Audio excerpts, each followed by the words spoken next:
So Tyson, thanks for coming. Mate, thanks for having me here. This is going to be a cross-pollinated project, right? Yep. So I'll say thanks to you later.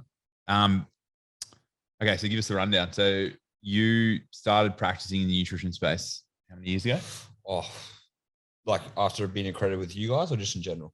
Just in general. Probably about 4 years ago now. Okay. Yeah. And then for us, what, about 3? Yeah, about 3 years ago. Because I did Mac Nutrition Uni and that was a year. And then as soon as I finished that, I went straight into SNA. Cool. Yeah. And how far after us? Because when you did us, you were, and like then registered with us, you were still primarily practicing as a PT, yeah? Yeah. So I only went full-time as an online nutritionist last year. And I started practicing nutrition after I finished with you guys. Because even when I did Mac Nutrition Uni, I didn't feel like it was great, but I didn't feel 100% confident to go and start teaching nutrition. Like I was teaching some of my PT clients, but then after finishing with you guys is when I was like, all right, because you had the business component in there too, about how to start doing it as a nutrition coach. And that's when I started implementing that side of things too. So this is basically as soon as I finished SNA, I really started pushing more towards the nutrition side of coaching.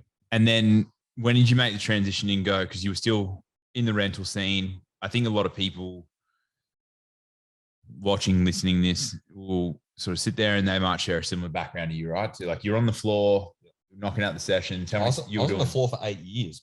Yeah. Yeah. Like I was just doing fully PT. 40, 50 sessions a week. Yeah. I was probably one of the busiest PTs, not because of my qualifications or my education, because I was good at talking to people, you know? And so 40, 50 sessions a week, Monday to Saturday, sometimes Sunday too, early morning starts, obviously late night finishes. And that was going until last year. Yeah. Yeah. Wow. So you made that transition. You went online for a bit. So you ran a hybrid model for a bit. Yeah. So I was doing in-person and online. I was doing in-person and online a lot longer than I should have been. I should have gone fully online, but it was always that safety net of in-person, you know? So what was the breakdown of revenue that you were doing as a face-to-face coach before you added nutrition? Yep. So just as face-to-face, I was making like 110 to 130K a year. Yeah. And paying what, like $350 a week rent? Yeah, around like $350 a week. Yep. And then you added the online component. That amount that you were making in the gym didn't really change. You were just you added your nutrition component, which is primarily like an online thing. Yep. Or was added to the in-person side of things too. Yeah. But dude, I was doing that for a while. And what was that revenue wise? Probably add another 50K. It wasn't that much, to be honest, at first. Yeah, It was trying to get it off the ground. And I think that's what a lot of people don't realize.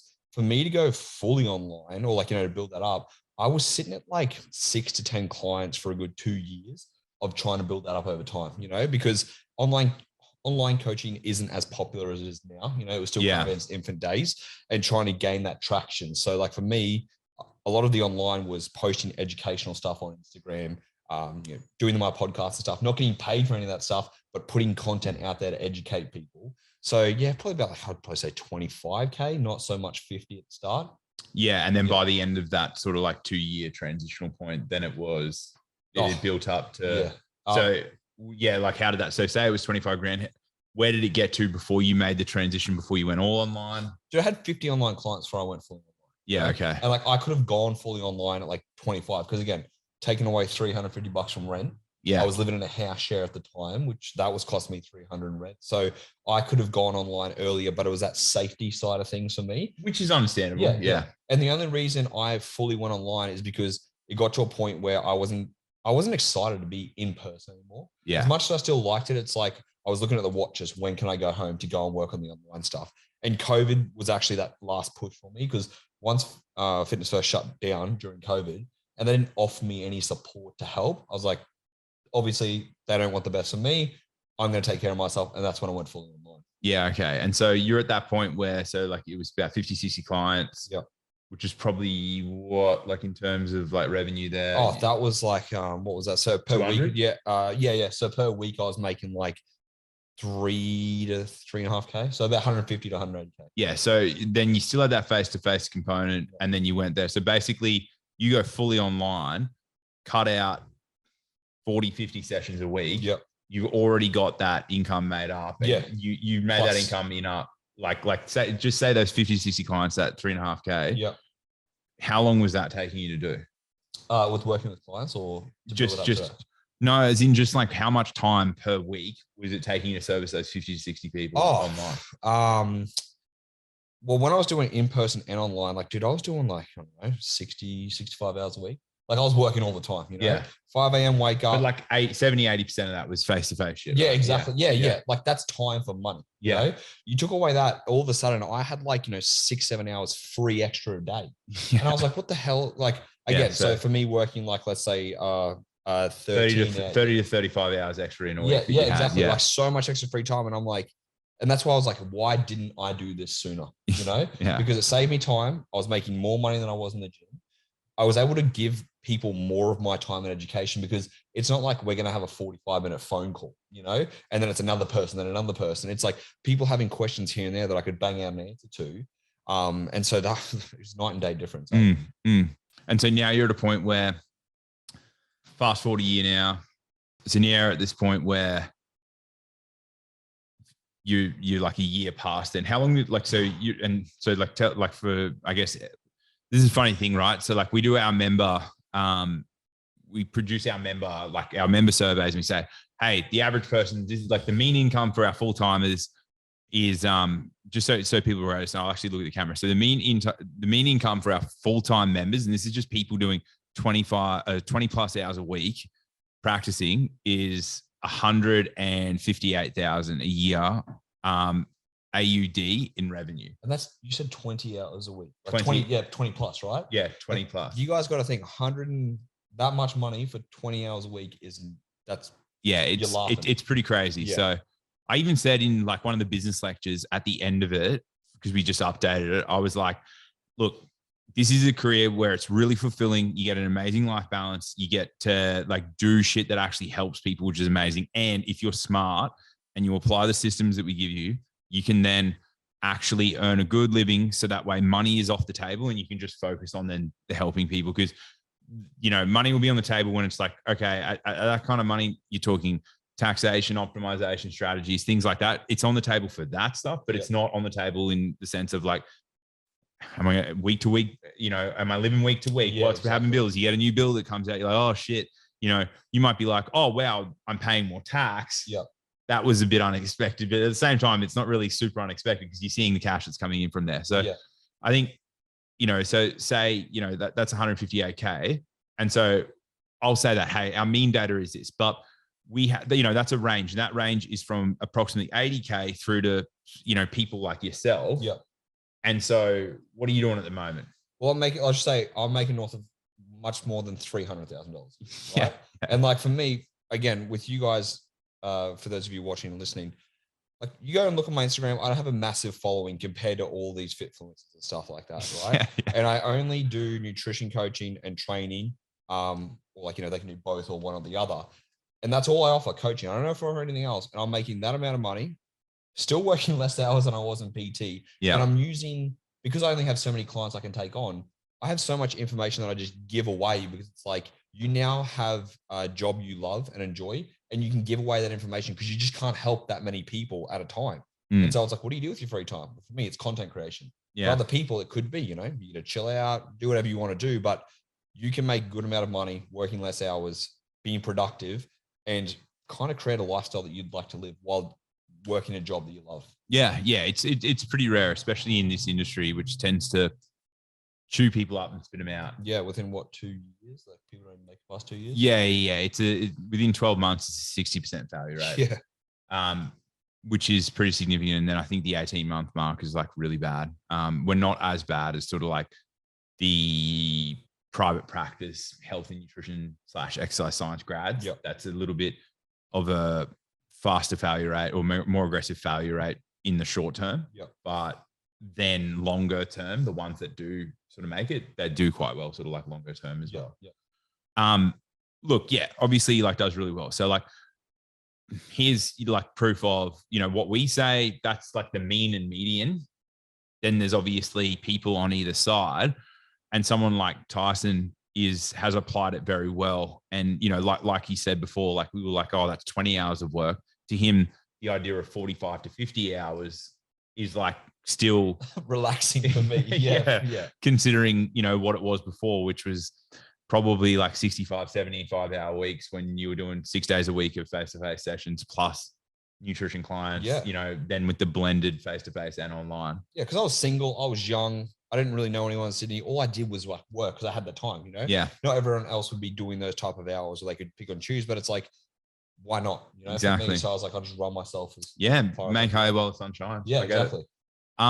So yeah, like effectively, so is it like exactly in COVID was like, I mean, when were the gyms getting shut down? It's probably been like 18 months since then, right? Yeah. So like, I think it all kind of, so I'm trying to think now, we're in 2022. It was in 2020 at the start of 2020. Yeah. Like, so COVID happened. So we're basically 2 years. So COVID happens, you double your revenue and then you add another, you double your revenue probably within 12 months. Then 12 months later, you probably add another 50%. Yep. But you add that 50% without having to work too much more. Yeah. It was literally double revenue in that year of 2020. Right? Yeah. And it was like, what the hell happened basically? Yeah. Because, and a lot of you, it wasn't just like instantly like that. Like, again, it was years of me putting out information, education to get to that kind of tipping point. So like, again, I was struggling with trying to get more than 10 clients for those first 2 years before it pushed to that point. Yeah. I think a lot of people sort of start out and they underestimate how long it takes and overestimate how hard it is. Yeah. It's just more about consistently turning up, doing the stuff, putting it out there. Like even now, right? Like I don't even, whatever podcast episodes would be, I never started the podcast with the intention of having like a lot of people listening and all this kind of stuff and doing all that. It was always an intention of, hey, here's a reference point to cover information about like actually working in the industry for people who are aspiring professionals, interested in it, working in it, ways that we can, just like help generate some ideas, inspire some things in them that they're not currently doing, as another reference point to say, hey, look, here's a free resource for you to just help people. Because similarly to you, we're at a point where we're like, we can only take in so many people.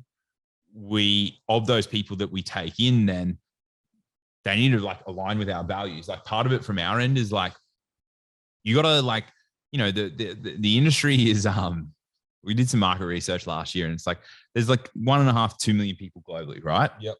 We would handle say 500 people a year. Yep. That's like an absolute limit that we would put through.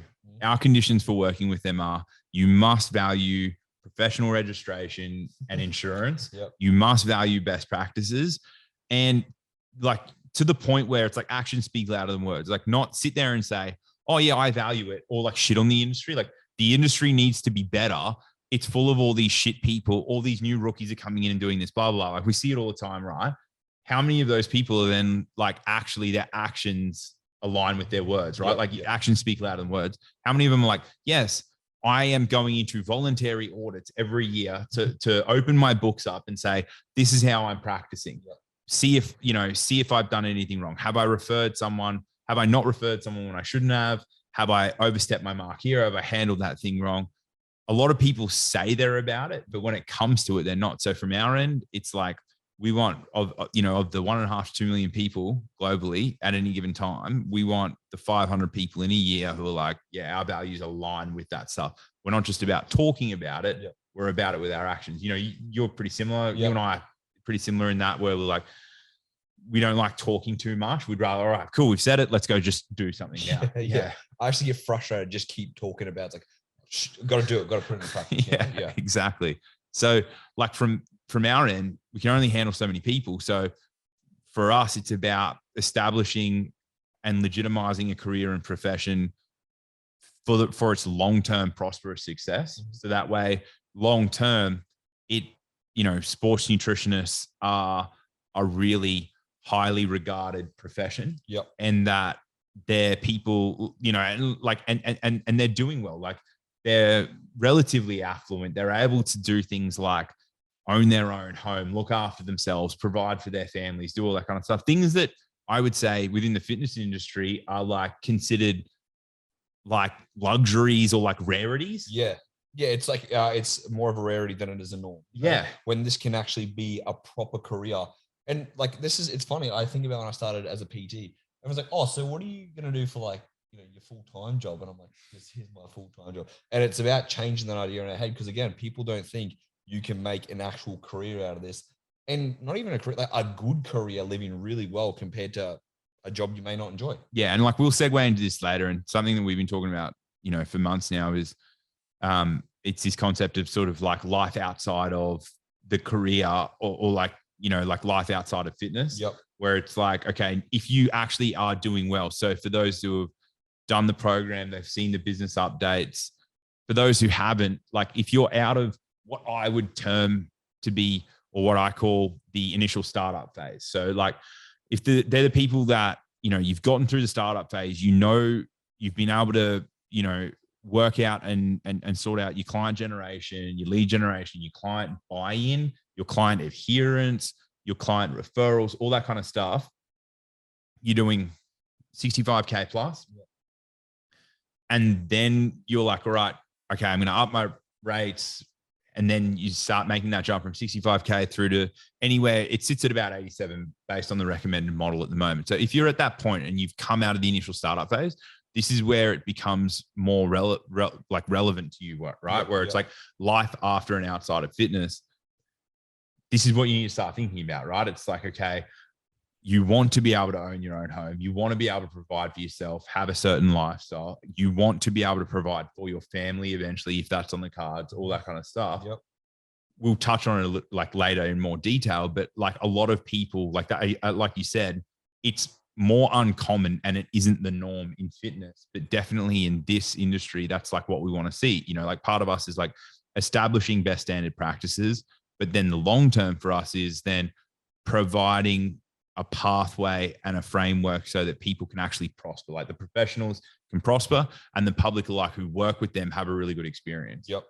And so for us, it's like, that's what we're looking for. So for me, I'm at a point now where pretty much everything I do is now geared around getting that message out there in a bigger way and really trying to just find the people that align with that and then, you know, show them the path, show them the framework to then you like adopt and go from there, right? So that way they can take it and run with it. Yeah. And the others, if you don't align, it's fine. It's not for everyone. Yep.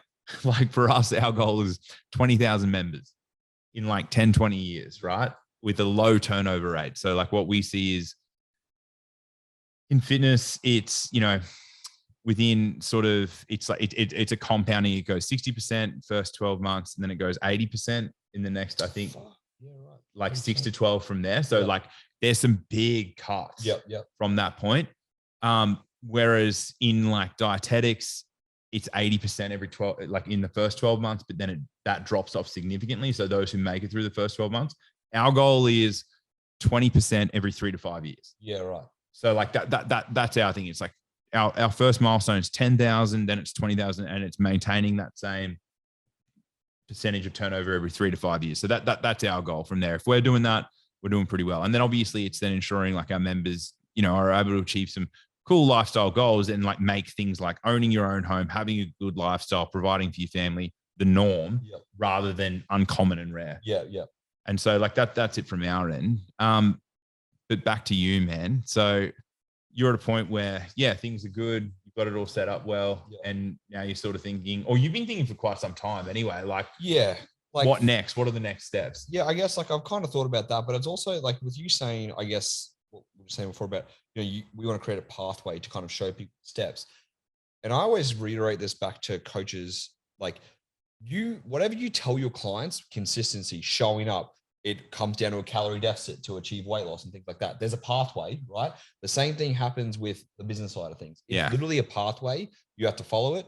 You have to show up consistently. You have to put in the work because, again, dieting's hard. So is building a business.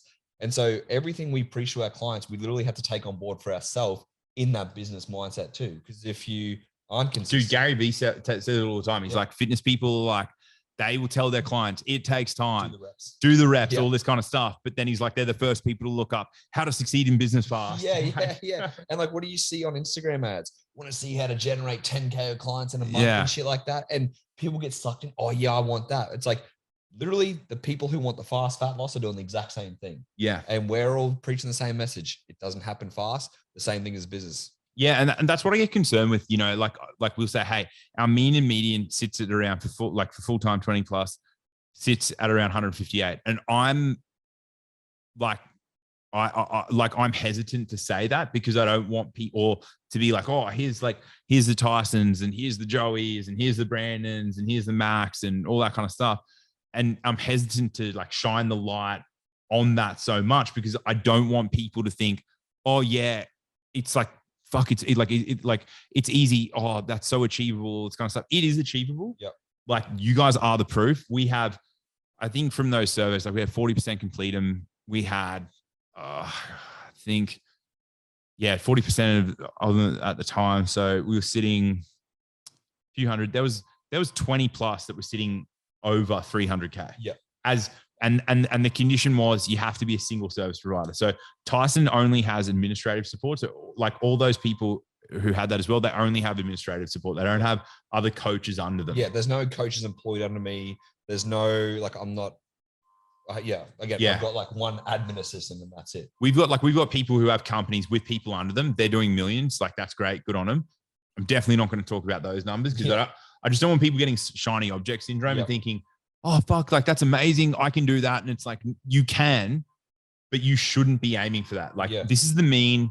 And even then you have to make it through the initial startup phase. Yep. And a lot of people don't. Like we're not seeing a huge turnover there either, but that's where the majority of the turnover is. We're experiencing about 5% a year at the moment, but like we're in a growth year, right? So like we're not dropping by 5%, we're growing every year, but we see about anywhere from 2 to 5% of the pre-existing member base like decline after that. And it's because they either haven't transitioned and even started that transition to then start like working, or they failed in the initial startup. And it's like, that's probably the hardest part. Yeah. Oh, 100%. It's like, you're going to put in all this work. You're going to consistently have to do it. You're not going to see those instant results that you're expecting to see, or you're not going to think that, you're probably thinking, oh, I'll get a client every week. And then in 50 weeks, I'll have like 50 clients. Like, it's not going to happen like that.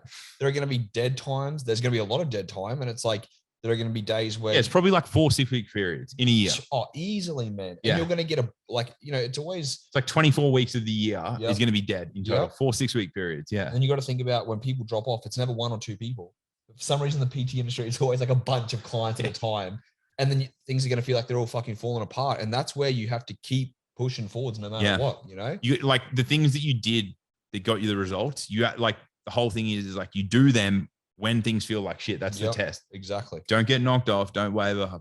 And just keep being persistent and consistent with it. And I think a lot of people sort of like fail to do that. So, look, the thing is, I don't want to oversell it. It's fucking great. It provides great opportunity, and that's awesome.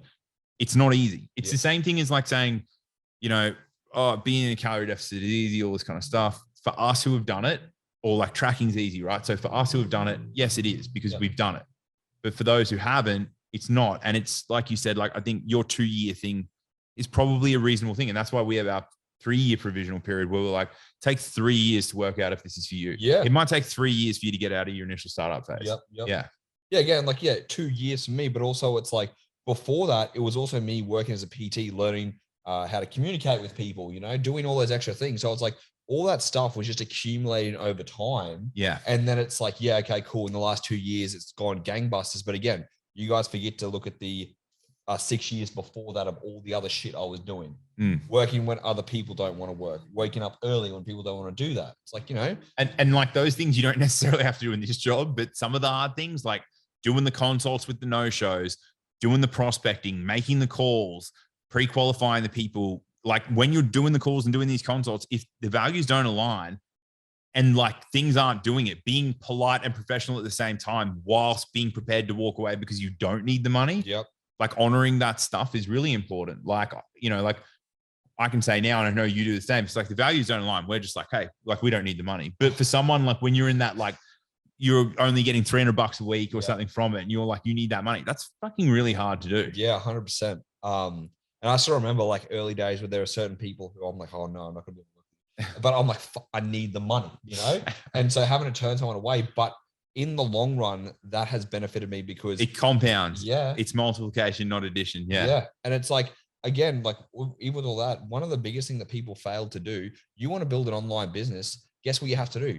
Post online consistently. And the amount of coaches that have said to me, I don't have time. And I'm like, okay, well, you don't obviously have the priority to run an online business because The same thing the clients say to you, I don't have time to do this. I don't have time to meal prep. I don't have time. And you're like, oh, well, what if we look at your week? Same thing with you guys creating content. How do you expect to get online clients if you're not putting yourself out there online every single day? Because think about how many coaches are out there.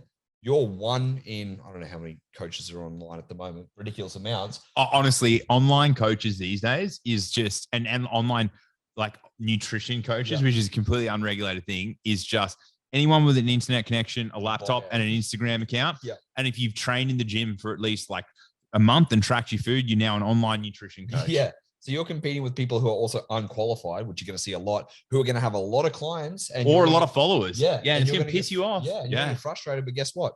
You're fighting against all these people. And whenever you do not post or you have to stay relevant, you're literally fighting to always try and keep at the top of people's feeds. Because again, if I'm a normal person and I'm following 60 different fitness accounts, if Tyson starts posting, I'm not even going to remember Tyson because I'm looking at the other 55 people or whatever it is. So you've always got to keep relevant. And that means, like you said to your clients, on the days you don't feel like doing your steps, you do your fucking steps. You post your content no matter what. And whether you think it's a great piece of content that's going to get shared virally and nothing comes from it, or whether you think it's a shitty piece of content that you put out and then somehow a lot of people resonate with it, get it out there no matter what. Yeah, it's funny. Hey, like I think just stop posting shit for the intention of trying to get followers and stuff anyway, man. Like how many followers did you have before you started making your transition and you were living pretty, like sitting pretty with like online, or just when you did in COVID? COVID started, how many followers do you have? Like a few thousand. Yeah, that's it. Didn't even break the 10. And you couldn't post a link. Remember, you couldn't post a link. You didn't have 10,000.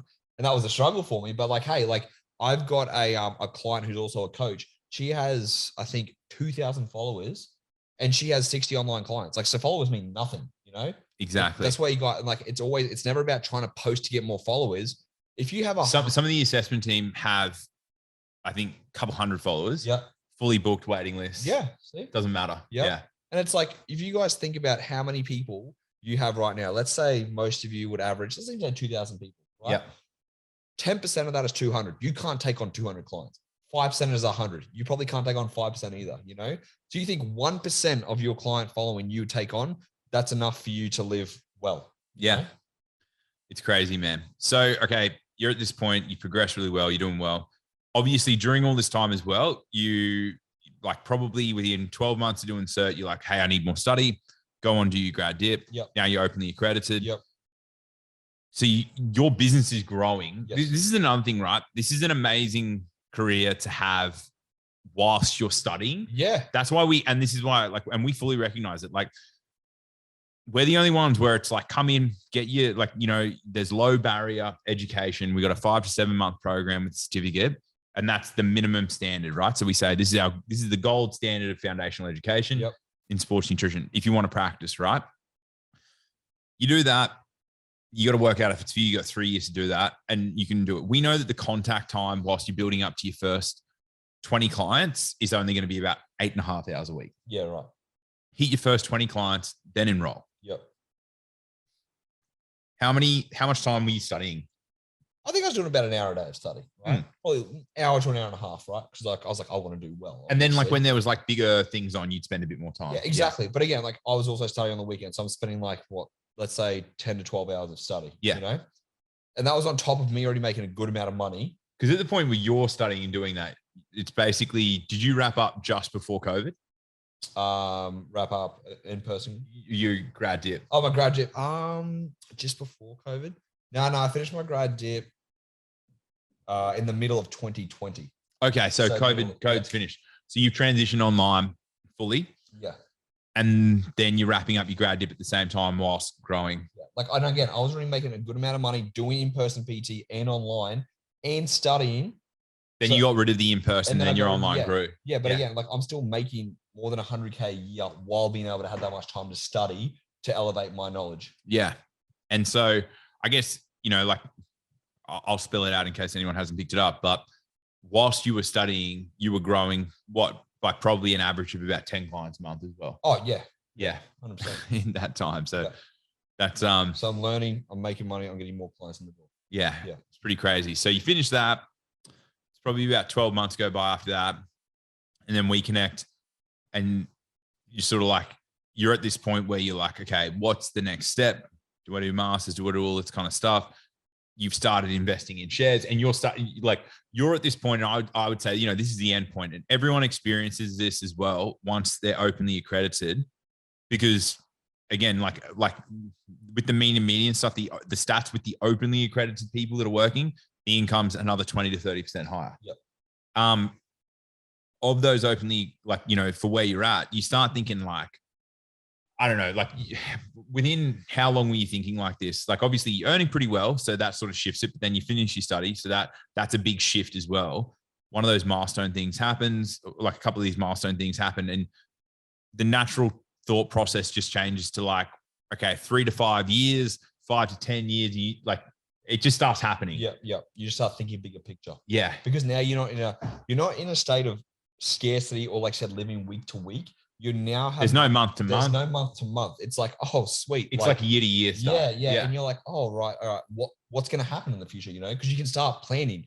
Because if you're at this time where you're always living Build-A-Bill or whatever it is, you do not have the mental resource to think about the future, because you're trying to live for the now. Yeah. And now you stop making short-term actions or decisions because you're like, oh, actually, I'm in abundance, basically. I've got money coming in. I don't have to stress about things. Even if I have a bunch of clients drop off, I'm still going to be living pretty. So what's the next steps for me going forwards? Yeah. And so you then started looking at stock market. Yeah. So for me, I was like, I'm like, oh, maybe I'll start doing some investing. And it was that whole, is it property? Is it stock market? And because for me, I wasn't really switched on either of them. I just kind of fell into the stock market because it seemed easier for me to work with first, Yeah. I didn't require a large amount of capital to put money in. It was something that seemed quite easy that I didn't have to touch or worry about. And because I was still trying to, which I'm still trying to do now, not build the business, but make the business better, running systems and stuff like that. Yeah, more proficient. Yeah. And I'm like, I want to have something just slowly trickling all the way in the background that doesn't require a lot of mental energy or attention. And so you got into that probably about 12 months ago now? Probably about 18 months. 18 months ago. And it's going pretty well. Yeah, it's going good. And so now you're at the point where, so when we connected, you were very much like, do I go masters? What do I do? All this kind of stuff. Hey, I'm, interested in pursuing property stuff as well. What's the go here? Yeah. And contrary to what a lot of people think, my advice was like, fuck, I don't know if you need the masters. Yeah. Extra study is good, but that was the thing, Yeah. Like we were like, because I look up to Mackenzie Baker, and Mackenzie Baker was doing his masters. And I was like, oh yeah, because I've basically done what Mackenzie did because he was like someone who I was looking up to. And I was like, do I want to do my masters next? And I was speaking to Alex about it. And when he's like, do you need to do it? It was a good question that he asked me, because the people I work with, the information that I'm sharing with them does not require me to have a master's degree. That's not going to change their success rate. It would be more about behavior more than anything, because we're still teaching people about protein, and calories and food in general. They're not learning about the intricacies of the body. And so when you asked me that, I was like, maybe I don't actually need to do continuing education with that side of things, because it's not going to give my clients any better results than what they're getting now. Yeah. And I think there's it's not to say it's off the cards forever. I think it's just a timing thing. I think like you said, you're at a point where you got some stuff going on with shares in the background, and you want to refine things within your business to make it more proficient. So that way you can then look at some other things as well, which to me, when I was hearing all this, I'm like, you know what, it's probably not a good time. I would and so my advice for you was, I'd just nail the next 3, 5, 7 years, then look at whatever it is then and reassess them, because it might be a master's in applied exercise and sport nutrition. It might be an MBA. It might be, who knows what it ends up being, but it'll come at that point.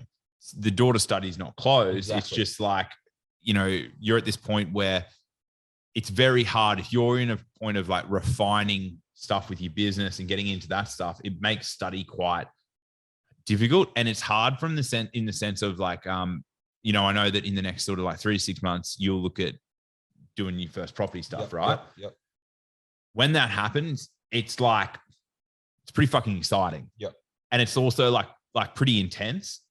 And so, being similar to myself, and I'm a bit of a fucking ADD person, I'm where my attention is where it is. Yep. So when that stuff's going on, I'm like, no, I'm not studying. Yeah, your focus is somewhere else. Yeah. No matter how hard I try, I'm like, no, I'm nailing this. This is the focus at the moment. I'm like, I'm going to close this. I'm going to settle this particular property, and off I go. Right. And so the last thing you want to do is like have any like study or guilt for not studying. Stress about that stuff. Over your head. And it's like, and if you do this stuff well, refine your business, get it really proficient, invest well in those things, then you've set yourself up to be able to be at a place where in 5, 7, 8 years, 9 years time, you can study and it doesn't matter. Yep. Like you get half your client load and you don't need that because you are completely set up, you know? And that was another thing you were saying. Cause it's like, if I do something like this now, where I do look more into properties and I get a few, let's say for the next 3 years, I focus more on that side of things. Now I'm building in some income that's going to support my, be passive income in a way, some type of passivity, where I can then have the opportunity to work with fewer people, still make a decent income, and then have more time to actually dedicate to study. Yeah. Again, especially like doing a master's or something, it's going to require a lot more time of study, intense. And like, again, as we know with Mac. Yeah. And for me, he shuts everything down when it's on. And it's like, but also if I'm doing my master's and I'm trying to also manage property, I'm also trying to manage getting more clients in the door. Because again, just because I'm making a good amount of money doesn't mean I'm always still trying to get more clients in the door or have some type of lead generation. So that's a lot of time investment overall. So it's like, I'd rather, again, invest, I guess you would say now, work on those side of things. So then I have more time in the future to where I can study more. Yeah. And operate from a place of choice. And I think that's the whole shift when we're talking about like life outside of fitness, life outside of like the single service provision provider model that's client generation centric. You get to these points, you open the accredited, you're in the end phase. Like I would challenge everyone to start thinking like this. Hey, maybe they will, maybe they won't. But I think you should, because ultimately it leads you to a place where you are everything that you do. If you do that well and you spend the next, say 5 to 10 years well, you are working from a place of empowered choice. And so you're always making choices and decisions from a place of like an abundant choice. How does this align with my values? How does this align with my vision for my life? All this kind of stuff. It's funny because like, we've had so many conversations about this with people like, oh, fuck, Alex must be killing it and all this shit. And it's like, it's funny because, you know, like the figures for the association stuff, like in terms of the professional body, that's been public for I don't know how many years. You just look them up. We have to disclose them, right? This is the first year we've broken even in the professional body. The private education stuff makes a bit of money, but where it's profitable in Australia, New Zealand a bit, it funds everything that we do in the new regions. So it's like, and the way that tax works in Australia is, and like, this is the thing, like so many people get into this and they have no like taxation literacy or economical or financial literacy. So the way it works for those who don't know is like, if I make a profit and I want to set up a company if I make a profit here and I want to set up a company over there and start doing it, I need money to do that, but I've made a profit here. I can send money over there, but I've got to pay tax on that profit first. And then this that goes over there, that's considered a loan. So anything that you do that's a loan, you're getting taxed on as if it's profit. So say I make 300,000 here, there's 150Ks and I send 300,000 over there. I got 150K tax bill, or not 150, it's 30 cents on the dollar. So if it's 300K, it's 90. So if I have 300K profit here and I want to send money over here, I can only send 210. Because you set it up because I've got to pay that 90. And a lot of people don't get that. And so for us, it's like, if we want to go into the US, we want to go into Europe, we want to go into Asia, each country we've got accounting setups, trademarking setups, we've got compliance setups, all this kind of stuff. We have to have residents representing us over there, endorsing us. We need to get the insurance policies recognized over there. Each company for us is each region for us is approximately anywhere from 2 to 350,000 to set up. So it's not, doing this isn't the most affluent thing, to do, or it's not the most like money making thing. Long term, it may be. It could be this thing that's like precision nutrition. John Berardi sold his like share in that, the majority share in that, and that was 200 million US. It's probably never going to be like that, right? I don't really care. It's not the goal. The goal for us is 10 to 20,000 members. The goal for us is established, legitimized, standardized best practice, and then prosperous professional members doing well. That's the goal. So like, if we have that, that's fine. The reason I'm able to pursue this is because I was in a similar position to you, in that I was doing, but I wasn't like doing the numbers that you were, but I was at a point where I was working for a group. I was a regional manager, like regional fitness director for a group of Anytimes. There was, I think, 12 clubs at this. So I was like handling that. That was like 10, 15 hours a week. I was retained for about 45 grand a year. That was my base wage. Yep. Then I'm doing 3.5 grand a week in just sports nutrition consult work. Yep. And then I'm running all this. And so I don't need to take money from this in order to pay myself because I had a 45K base plus some incentives for fuck all time. Yep. And then I also had 3.5 grand a week in appointments and client work that I was doing from there that was then paying me more than I needed. And I was at a point where I was single, have no kids, paying a bit of rent, but not much because like half of the place that I was renting, I had like was using for work. So it was like tax deductible. So it was like maybe $250 a week out of pocket personally.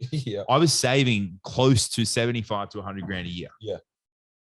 After all that stuff. And I had that for about 3 years, 3 to 4 years. And so, and then I had, like, I was saving a little bit beforehand as well. And I had a business before that I sold. I didn't make much money, but I was able to take some of that and, you know, put it in my savings account and stuff. So I was in a pretty good position, got into property 4.5 years ago, maintained that saving pace for another year, kept the clients on, got a second property. And so I set myself up because I got into property. And now that I do this property stuff on the side, which takes all like 5 to 10 hours a week, I'm in a position where I can be like, hey, I don't need to put much stress on this. And I can run this from a place of pure vision alignment, pure mission alignment, all that kind of stuff. Don't need to take an exorbitant wage from it or anything like that. And then I can then just ensure that it grows and does the right thing. But it's funny because people look at me and go, and you know this because you hear all the time, man. And it's funny because people are like, oh, Alex is killing it. And it's like, I don't think people understand is like, you know, you're running this, you've got employees that you've got to pay. All right. Like, again, you know, you think about a boss who's got to pay all their employees, so that costs money. But it's also like people like, oh, Alex is killing it.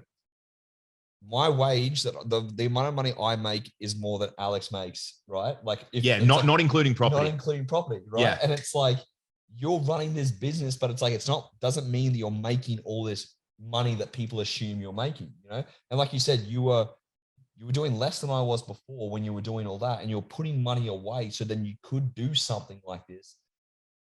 And it came from your capital still, you know, you built this up, but it's like, it's not like all of a sudden you just started this business and you become a fucking Mr. Moneybanks.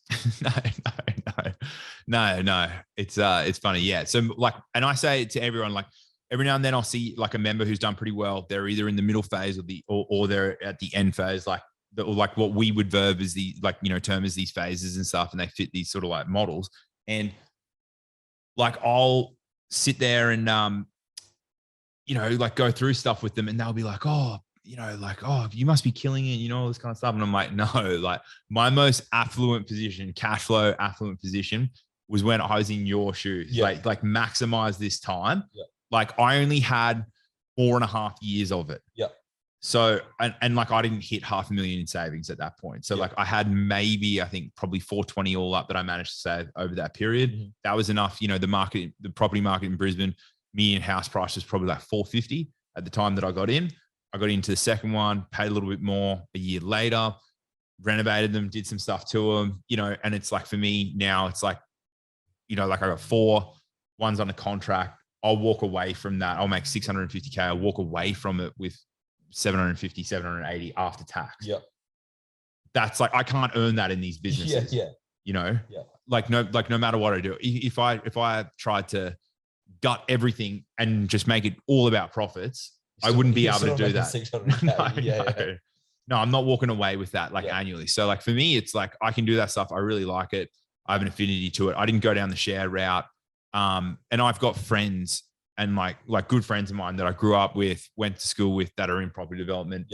And like, I don't know, I've just always had an affinity to it. So I've always liked it. So like for me, it's cool, but it's like 5 hours a week. So I can do something that pays the bills really like, and doesn't require much time. And then I can just focus on passion shit.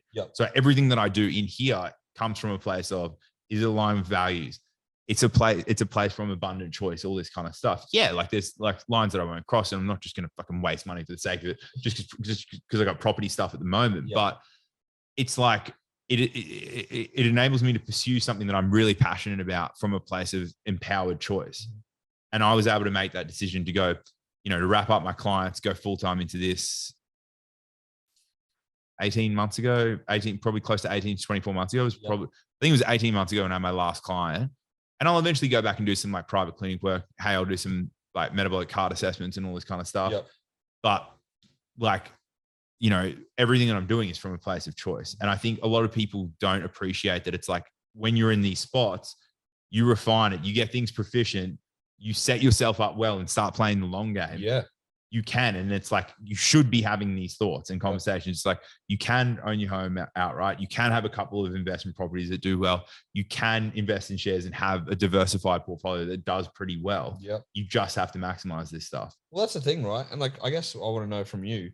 So like, let's think about when you were, back doing all your other stuff, you were saving money, right? And you're like, yeah, you're able to save 100 grand a year, but you always like, you weren't spending, like you were making a good amount of money, but you weren't spending more than you were earning, obviously. No. And I guess you're like me, like just because that extra money started coming in doesn't mean that your spending went up or you lived in a more expensive place or you might have eaten out more, but you're not going to all these fancy bougie restaurants and doing what you see on people on Instagram, flexing for the gram, like for you guys, I don't have a car, I have a motorbike. My partner has a car. I still rent in an apartment, a small apartment. I don't throw my money around because again, we're thinking long-term. I'm putting money away for the future so I can live a delayed gratification. It's like I'm doing things now to set myself up for the future. So I'm assuming you're like me where you didn't spend just stupid money on anything. No, when I was like younger, and like it was like probably my first 4 years in fitness, I worked my ass off, doing all these sessions and stuff, dealing with all the inconsistencies, saying yes to clients for money when I shouldn't have, and I should have just been like value mismatch and shit, working 6 days a week. And I'm like, fuck yeah, I'm going to get my like first badge car, get a Lexus. And then from there, get a fucking Audi Q5, nice Audi Q5, like S-Line or whatever. And I'm paying off these depreciating assets. Yeah. And then, so they're losing your money, but like they're not making you money. No, shit, no. And then I open up Training Outlet Health Center. We've spoken about this at length. I'll probably do it. Maybe next one we come back. Hey, we'll probably do this every 3 to 6 months, right? Next one, we'll tell some stories about lessons that we learned, like from these things, like where, we learned like epic lessons. Long story short, overpaid my staff for 3.5, 4 years. Yep. Cost a lot of money, expensive lesson, went into a voluntary audit to claim the losses back, had to pay the auditors and stuff. It was fucking expensive and stressful experience. I'm like 26, 27 at the time, 33 now. And I was 26 at the time. And I'm like freaking out and all this kind of stuff. I was paying myself $400 a week, managed to still save like $35 where I was like, I'm saving, I have to save. Yep. And I had that experience for 9 months like that. And then got out of the red into the black. Was good. But like, honestly, it was until I had that experience, then like everything shifted. Then I spent the next 6 to 12 months going to different accountants, having them pitch me, listen to stuff. If I didn't know it, I'd ask more about it. If they wouldn't tell me too much, I'd go Google it. I'd talk to other accountants. Probably had about 30 to 40 different pitch meetings as to who was going to take on the books and like run stuff with my accounts from that point moving forward. And that's when I like changed and I was like, all right, I'm getting into property. I'm making sure that I'm spending my money. If I have to pay rent on certain things, I'm going to work out where I can own it first. Yep. Then it was then at the same time that I had that, I was like, then I was meeting with the insurers and they're like, hey, there are a lot of people come through the program. You should incorporate a nonprofit association, start regulating practice, do this. That's probably, like where it needs to go. And I was like, oh shit, like I'll do that. So then I went down that road, which then meant I but as the head of the association, I am vicariously liable, in Australia at least, I'm vicariously liable for how every Australian member practices. So I don't have any of these assets in my name. I don't have properties in my name. It's a family trust with family members protected. It has levels of insulation. I can't, because it's not a primary place of residence, I can't flip property in the sense where I get tax-free stuff. Yep.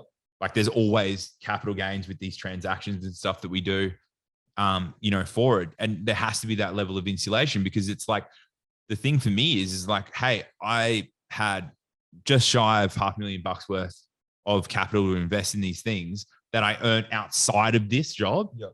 I'm not letting that money that I earn outside of this get affected by this job that I'm doing now and how people are doing now that like at this point in time doesn't pay me that much. So for me, I was like, no, I have to learn this. I have to do that. So fucked off the badge cars. I was like getting a 4-cylinder car, economical as shit. I got a Hyundai i30. I'm like, all right. I was in that for 3 years. Yep. And I was like, I'm not getting a nice car again. Even if there's a tax benefit or a tax write-off, I'm not getting it until I'm in at least 2 properties. Yep. And so for me, it was like, okay, now I'm in 2 properties. You know, things are going pretty well. You know, there's a couple of things appreciating here. I need to write off a fair bit of my ABN income at this point. Like I was accruing all this stuff. There was all the predictive tax stuff happening. Yep. I was like, cool, I'm going to get the X car. They started things like the instant asset write-offs and stuff. So I was like, cool, I can, and they increased the amount that you could claim on automotive vehicles and shit. Right.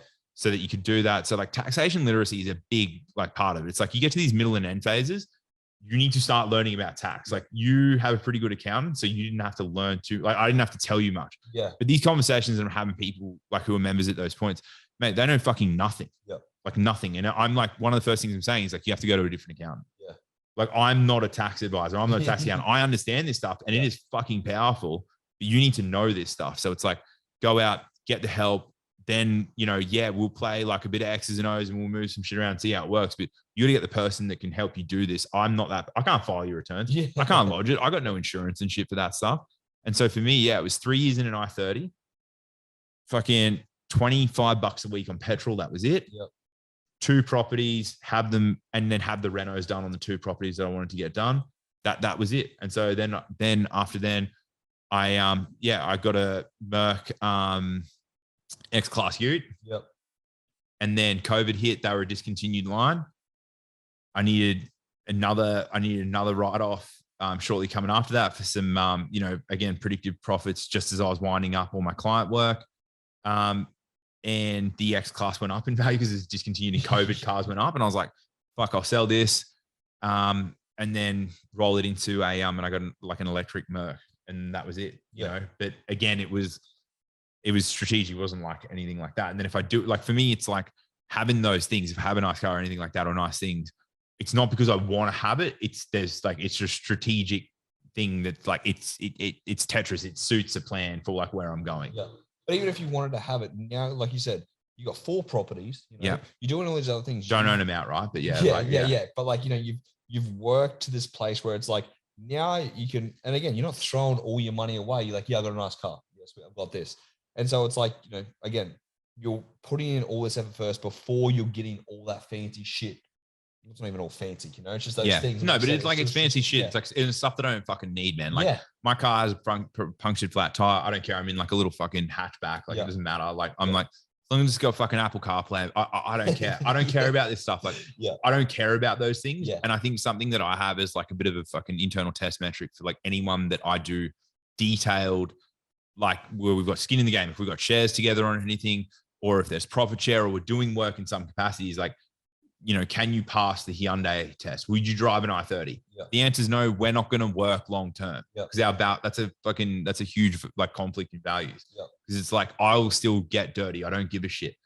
Renos are still happening. I'm still fucking doing the work for where I can do the work. I'm getting my hands dirty. It doesn't matter. Like I'm learning shit with that stuff. It doesn't matter. Like it's one of those things like, you know, people will get like, you know, trades over to quote for certain things and they'll just take the first 2 prices they get. I know my price per square meter on every service. I know when materials go up within 10% what that cost should be. I know all that stuff from a feasibility perspective so that I know what I can contribute to.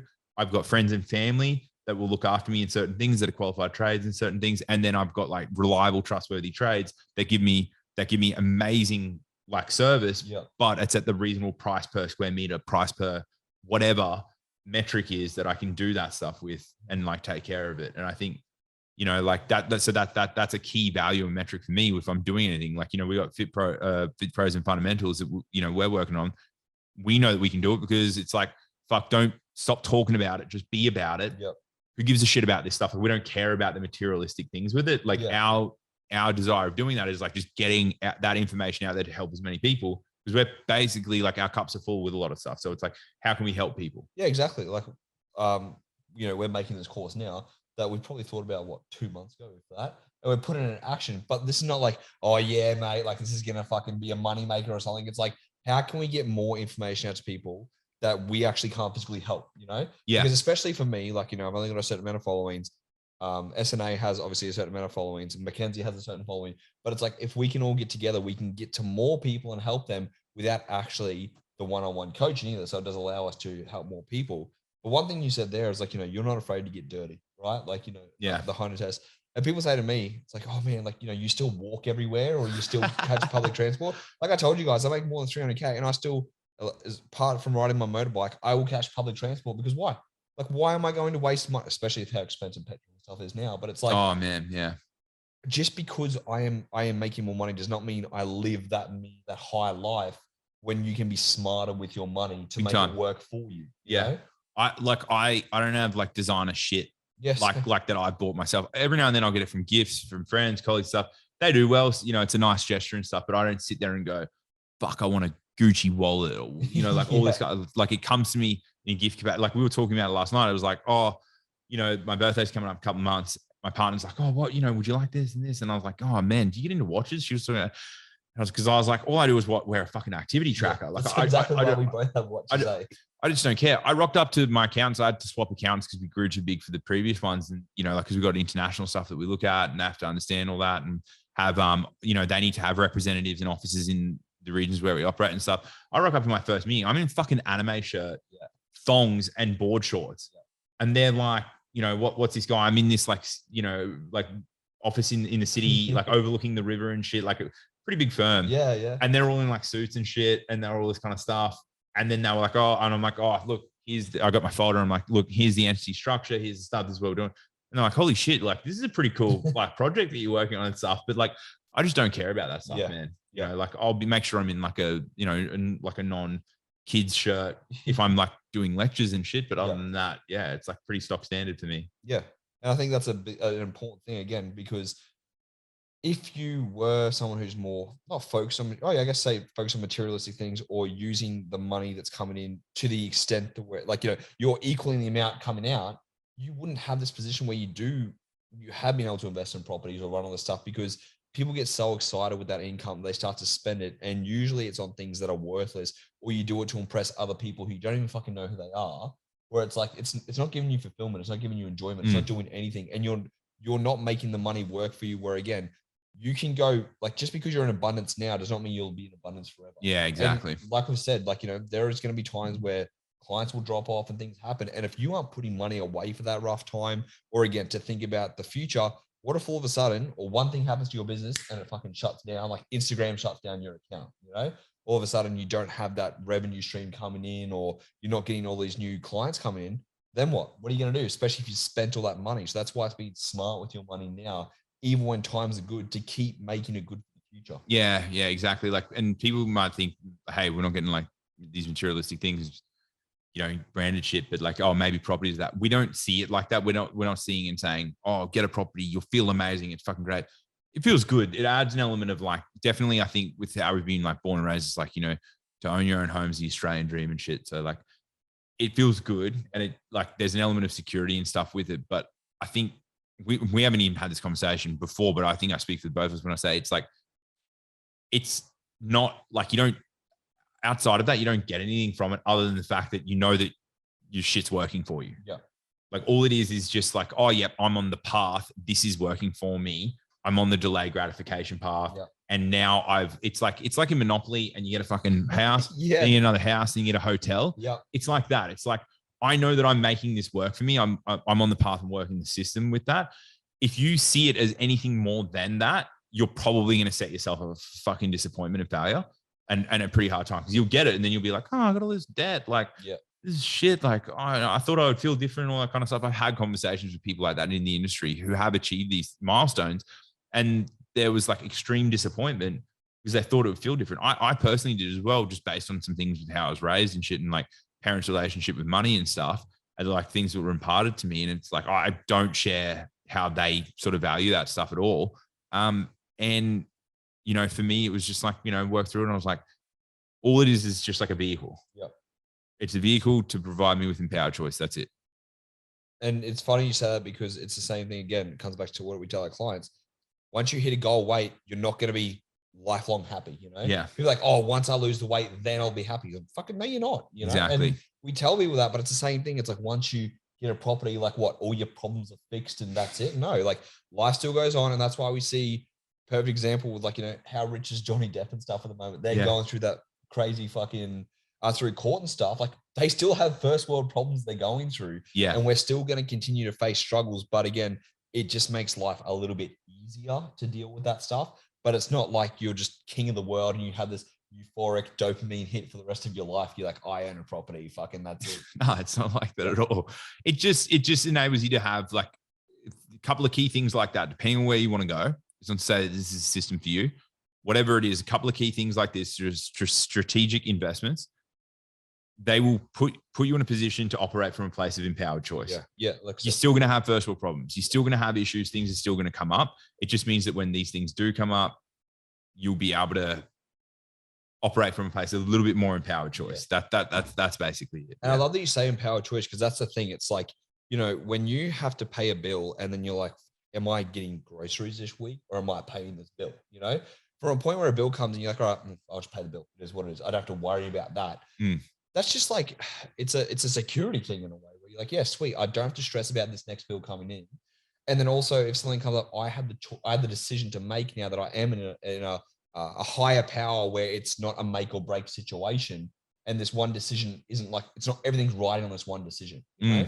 I mean, it's again, you just are in a better place overall. And that allows you to have more freedom for choice too. Yeah, big time. So I think, look, the big takeaways from this, because we'll wrap it up here, otherwise we'll get too long, is and we'll come back. We'll definitely come back and circle back to this because I think this stuff's really important. And again, people just in the industry aren't having this conversation enough. I think things to take away are you got to get through your startup phase, and that's fucking hard.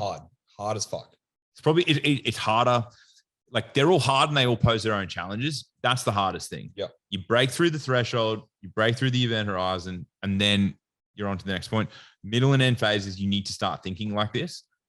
Then you have to put similar amount of effort into learning things like developing your taxation literacy, talking about these strategies, looking at this stuff.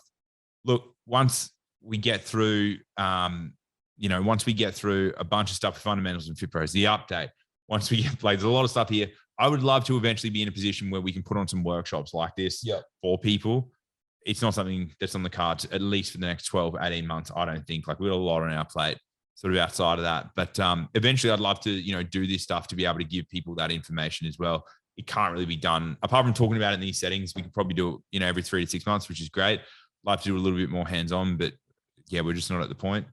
But when that happens, that's it. But I think it's now your startup phase. Get in this, start appreciating it, and appreciate the fact that you got anywhere from a 3, 5, 8, 10-year window. Make hay while the sun shines. Yep. Set yourself up well. Make good decisions, so that way after then you're working, studying, doing whatever you're doing from a place of empowered choice. Everything could be completely fucking different in 10 years time, man. Who knows if we even fucking do what we do, right? Yeah. Who knows, so could be that tech could completely disrupt what we do. So that way we no longer do it. But if you've set yourself up well, it doesn't really matter. Yeah. And again, like, let's just say something happened, fitness all went to the shit.